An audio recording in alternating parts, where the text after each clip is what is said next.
एक मोठी बातमी येते। वाल्मिक कराडच्या शोधामध्ये सीआयडीकडे महत्त्वपूर्ण धागेदोरे लागलेत।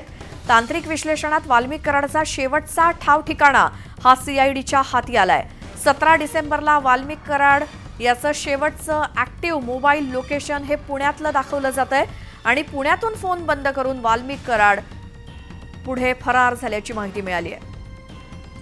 सीआयडीच्या हाती आता मोठे धागेदोरे लागलेत। वाल्मिक कराडच्या शोधासंदर्भात तांत्रिक विश्लेषणामध्ये वाल्मिक कराडचा शेवटचा ठाव ठिकाणा सीआयडीच्या हाती लागलाय।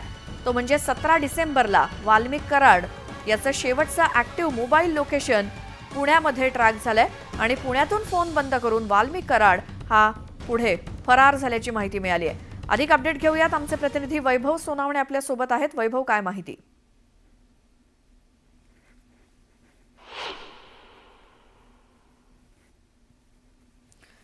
वाल्मिक कराडला सध्या पोलीस शोधतायत आणि त्याचा ठाव ठिकाणा शोधला जातोय। सीआयडीची बरीचशी पथकं त्या कामामध्ये व्यस्त आहेत सध्या आणि आता तर वाल्मिक कराडच्या लोकेशन संदर्भातले काही धागेदोरे पोलिसांच्या हाती लागलेत।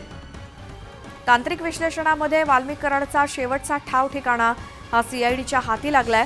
तो म्हणजे 17 डिसेंबरला वाल्मिक कराड याचं शेवटचं ऍक्टिव्ह मोबाईल लोकेशन हे पुण्यामध्ये सापडलंय आणि त्यानंतर पुण्यातनं फोन बंद करून तो फरार झालाय।